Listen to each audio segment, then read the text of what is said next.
What's good, ladies and gents? We back with another Nasty Collective podcast, and we're with here the man of the hour, Gifo. Introduce yourself. Let them know what you up to, man. You know, who is you? Yo, I'm Gifo. I rap. I'm out of Sioux City. I just put out my newest project called Never Late Is Better, which is kind of like a sequel to Better Late Than Never, which I dropped last year. Yeah, because that was the last album, right, that you put out before this? Yeah, I did like a small little EP back in January. It was called Good Things Come in Threes. Really, it was just kind of to hold people over until I could get this pushed out.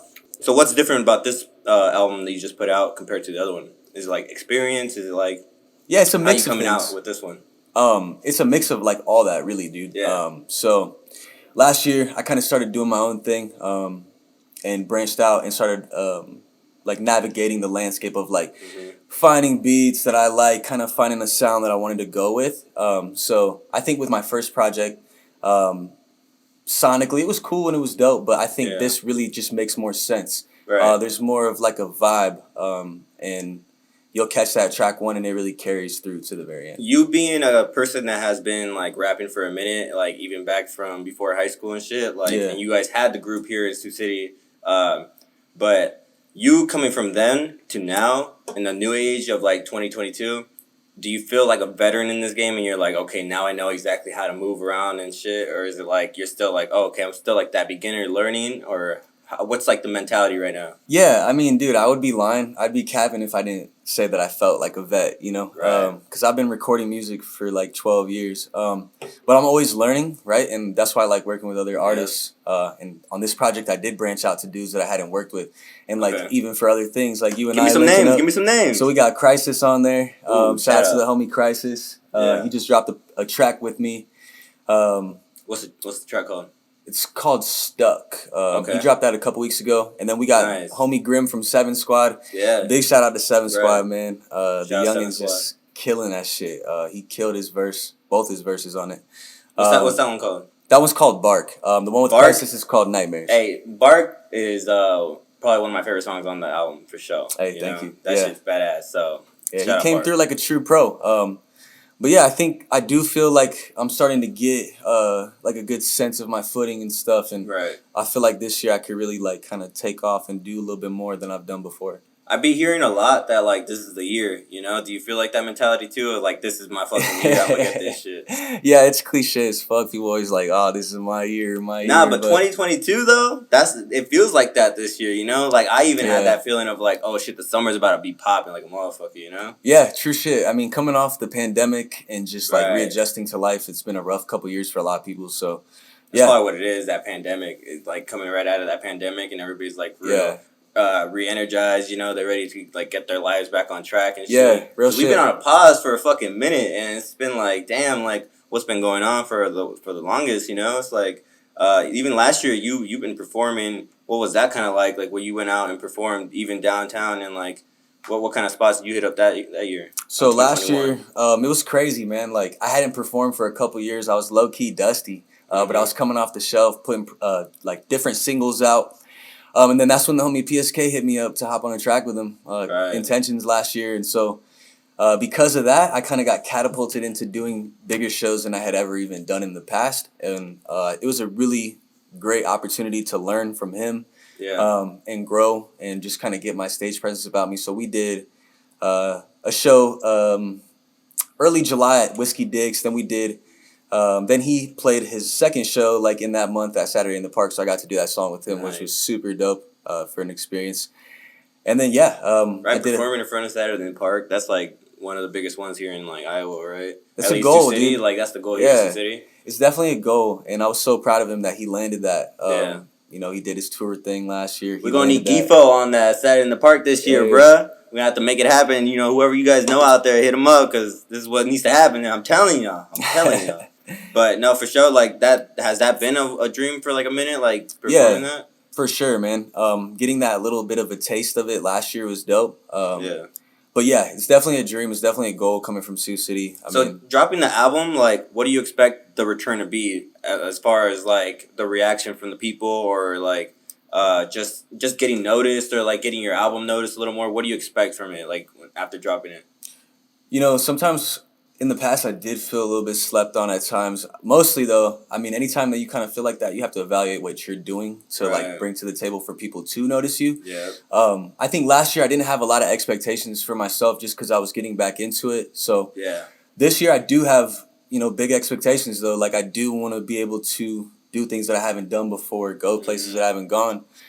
So I try not to put too much pressure on myself, and just try to stay level with it. Try to but go with the flow, yeah. yeah, but and everything. I mean, yeah, I definitely want to make some noise. I definitely Yeah. want to make noise, and Sure. and yeah. I mean, dropping a whole ass album, that's a lot of like stress of like putting the components together. Is that like a lot of like, in the book thinking like planning this shit out of like how exactly you want this album to go? And when you did make the songs, was it like, okay, from 1 to 10, or was it like, oh, here goes this song, which is I'll put on number 8, and then like do 1 later on? I guess, was it in an order, or was it more off like, I made this song and I'm gonna put them all together collection? I think everybody works different, like their process. For me, I started off just making one song, right, and I just really liked that vibe. I really liked the beat itself, which inspired me to want to continue shopping with that producer. Oh, okay. And just kind of develop that rapport with him. Do you have the name of the producer? Or? Yeah, that's 98 Wavy.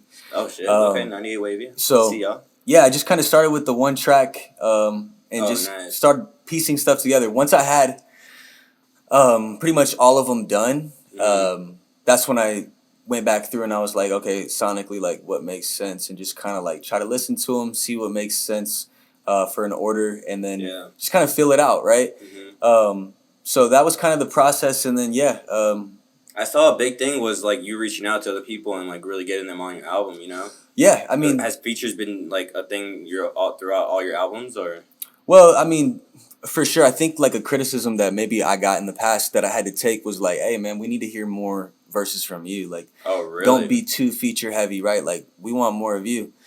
So I try to put as much content of just me, like solo track wise, on there. But yeah, like, dude, I do love working with other artists though, and just vibing, getting in the studio. So like, obviously me and Brady go way back. Shout out Brady Raps, got him on one. Shout out Brady. And then I wanted to bring some other people to the forefront that I felt like could bring something to the table. So that's what made me want to work. I feel like this album right now is a very revolutionary album for the city. To be honest, like I appreciate if you really think about it and you really like put that shit down, is like this is really gonna change up how the next person is gonna see their album. At least in the city for sure, because you have some shit planned for this album that like these motherfuckers don't even know. So it's like damn, we about to see some fireworks go off for sure. Like, tune in, motherfuckers, because, like, y'all want to get on game for sure. And, like, just being off of that, like, being off of, like, this, like, is the dream just being the rapper of, like getting out of the city, or is it more, like, staying in the city and blowing up here?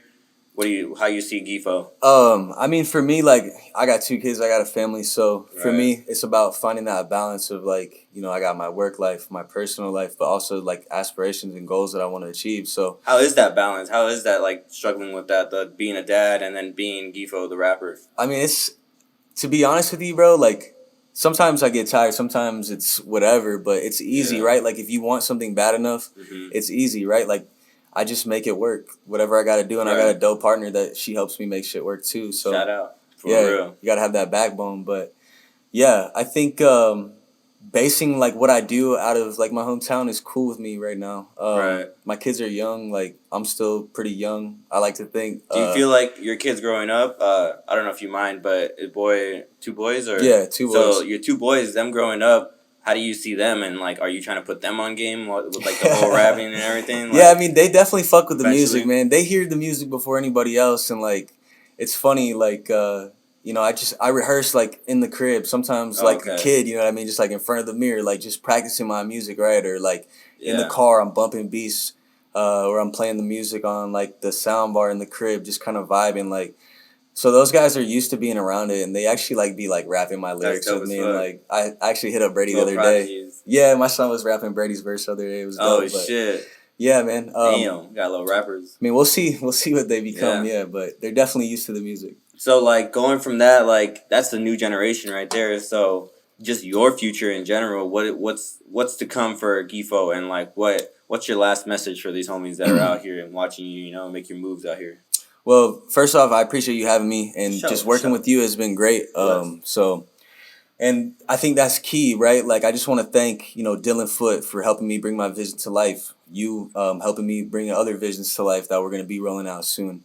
Yeah. Shout out PSK for giving me a chance to kind of get my revival, right?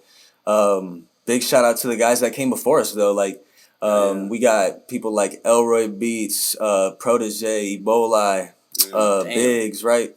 I need to get on game on these because I've been out of tune for a little bit. Yeah, we got guys that have been doing it for a minute. So, like, definitely I learned a lot from them. Shout out AM Mixes, Johnny Mars out in Des Moines. Right. We got a little project that's coming out for the hometown called Hometown Heroes also. Yeah, I'm excited for that one too. Trying to hear that shit too. Big shout out to them.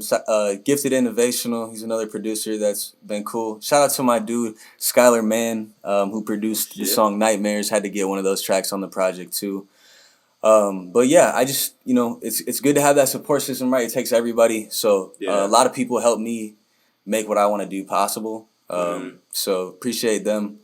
And yeah, go bump that Never Late Is Better on all platforms. Right. Link down below. Go check it out. You want to stream all that shit. If you have SoundCloud, Spotify, stream it on both of them motherfuckers. You know what I mean? Go ahead, hit that shit back to back. Show your friends, show your cousins, show your baby mamas. We out here. Never Late Is Better. Gifo. Appreciate you, man. Doses.